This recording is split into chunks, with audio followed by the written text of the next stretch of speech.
Welcome to day 20 whatever of curing bipolar disorder 1 with ketogenic diet, other behavioral changes. We are making dinner.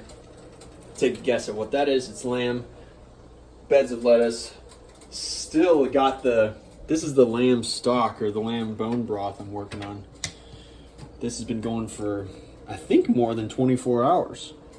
Once I get a cheesecloth, I'm going to strain that and just slurp it down. That's what she said. Okay. So, here's what I think. Here's what I think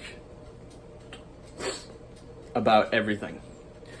Is that, so today, I felt a little bit stressed with work type of stuff, and I'm starting to notice that the number one stressor in my life that is pretty consistent right now is work-related things. So, that's worth noting because I notice how often I say that on here. Another thing to notice, I think so yesterday I fasted for maybe, 18 hours. And I felt pretty tired. Sometimes when I fast, I feel all right, but I felt pretty weak and tired. I went climbing, and I've maybe felt like a 7.5 out of 10 as far as strength with climbing. Even though I broke the fast right before climbing. There's this interesting thought that I ask myself, or that people have asked me of is this sustainable? I go into the grocery store and I have this other lens. You know that movie? I don't remember that movie, but there's the main character has these glasses that he puts on, and when he puts on the glasses, he can see everybody as the lizard people. I don't remember what it was called. But I feel like I have those glasses in the grocery store where I'm like, most of this stuff that is portrayed as food is not food. Now granted, there's a bunch of stuff in the produce section, fruits and whatnot that I don't eat. But that's because I'm doing this weird thing. That's an unusual me thing. That, high citrus, high glycemic index, fruits, I don't eat. It's still food. But then there's that whole middle section where all that packaged food, we know this intellectually that all that packaged food is not nutritious. But I think it's deeper than that.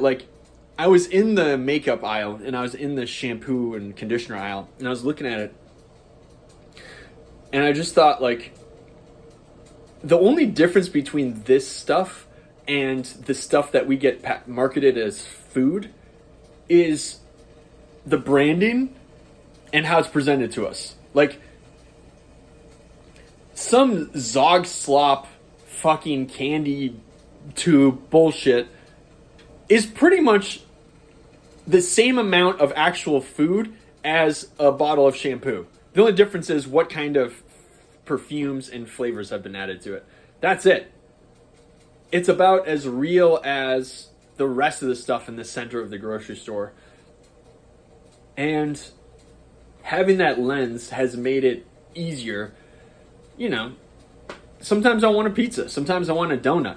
But for me, that's not real food. That doesn't exist as food for me right now.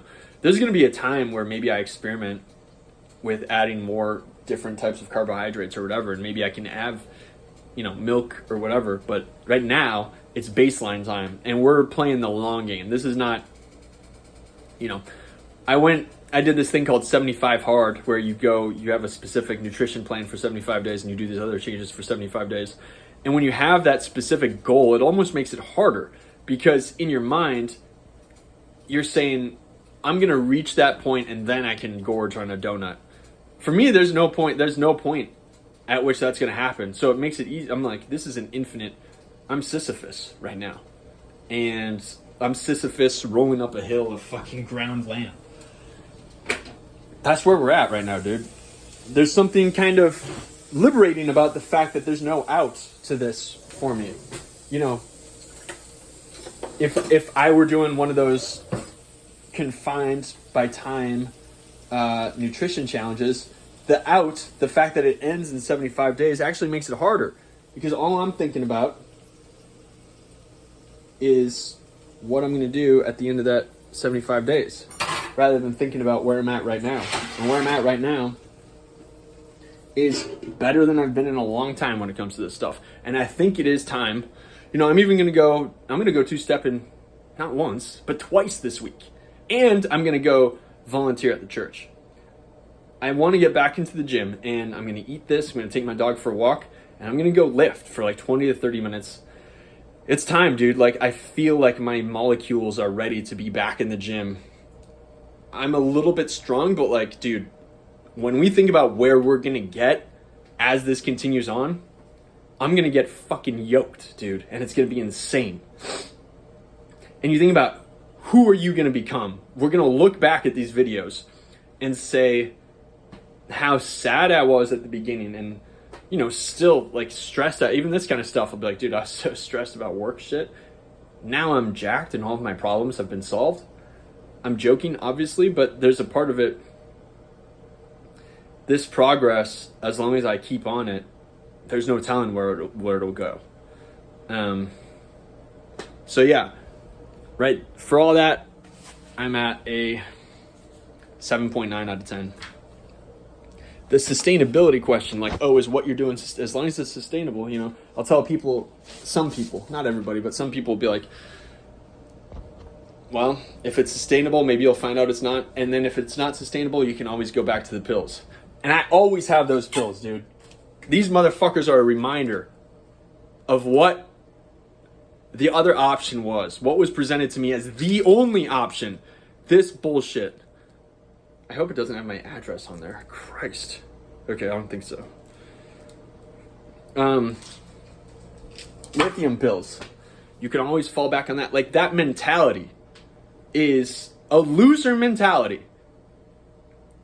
You can always fall back on it, dude. Why is that the option? That's the same brainwashing as thinking that the food that I'm somehow being, what I'm doing is not sustainable. My brother. The only reason it seems like I'm just eating whole food. If you go back to my grocery haul yesterday, it's a bunch of fruits. Well, it's some fruits, some specific fruits. It's a bunch of meat. It's a bunch of seafood. It's a bunch of vegetables, specific vegetables and specific fruits.